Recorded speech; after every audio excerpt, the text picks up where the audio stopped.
Hi guys, welcome back to Tea with D. The sun is back, I'm back, life makes sense again. Anyways, I missed you, let's start. Today's anonymous submission says, I recently went through a breakup and think I might be falling for someone new, but I'm not fully sure I'm ready to start again. So we discussed a similar submission sometime last year, but pertain more to moving on specifically. And moving on is one thing, but it takes a completely different type of mental strength to just wake up and say, wow, that relationship really kicked my ass.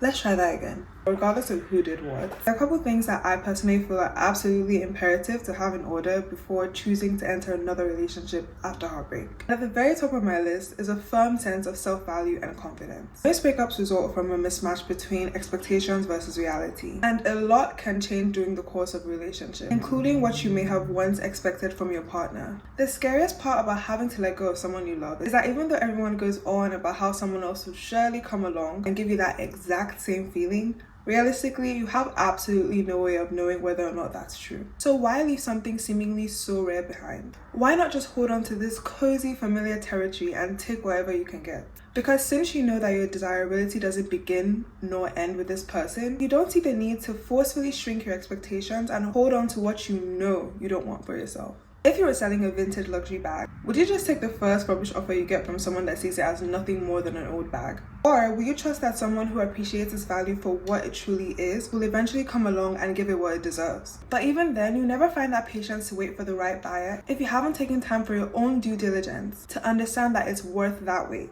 All this is to say that if you don't take the time to understand your worth and be confident in what you want for yourself, you keep giving other people in your relationships the room to define your value and set your standards in your place. Which leads me to my next point. It's important to set your boundaries and know what you're willing to compromise ahead of time. A lyric in one of my favorite Beyonce songs says, "Love is so blind, it feels right when it's wrong."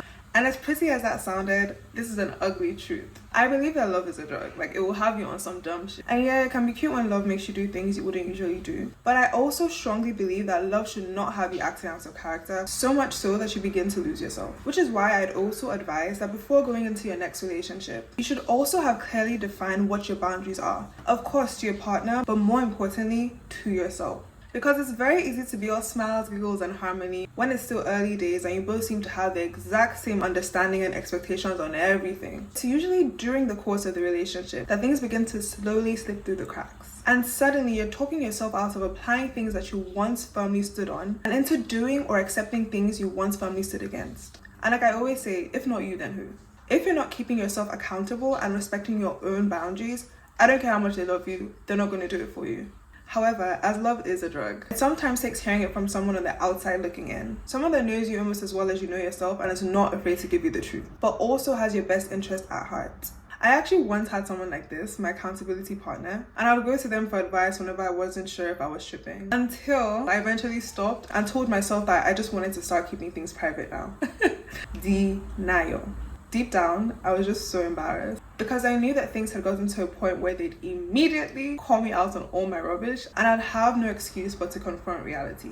But of course, if you do this wisely and at your own discretion, knowing that others are prone to interpret things based on their own experience and probably their own insecurities from past relationships. So either way, it should ultimately come down to your own personal conviction. Accountability partner or not, the bottom line is that you should give yourself time to think about what boundaries shouldn't have been crossed in your past relationship, reestablish them, and ensure that you now genuinely understand the importance of sticking to them before starting again.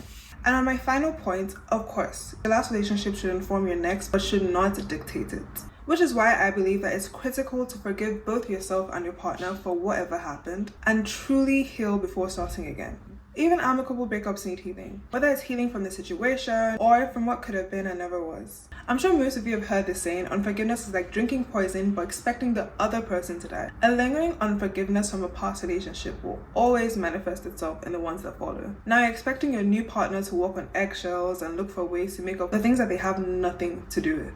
When you let bitterness from your ex's actions dictate how you approach future relationships, you're depriving yourself from all the beauty that comes from loving and being loved authentically, and ultimately only hurting yourself. You can't expect your heart to perform at its best when it's still broken. It affects your ability to properly love, as well as your partner's ability to love you the way they authentically would. It's the same way you give your injury proper time to heal before getting back on the field. Not only to protect yourself, but also for the performance of your team as a whole.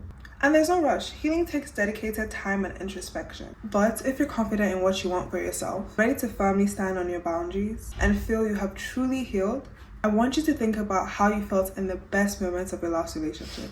Now imagine how much better that would feel with the right person. Love is one of, if not the most beautiful things we'll ever get to experience. Don't deprive yourself of feeling that again in the name of a ghost from a chapter that's already been closed. Even if it's just for a moment, allow yourself to love and be loved properly. Whether it works out or not is a problem for that day, when or if it ever comes. And even if it does, at least you got to fall in love again. I hope that knowing that we're all trying to cope with these same feelings makes you feel less alone and more seen. I encourage anyone else that may have any experience with dealing with similar situations to give additional suggestions that they think may help others cope. Thanks for watching, and especially for your vulnerability. I'll see you on Sunday. Bye!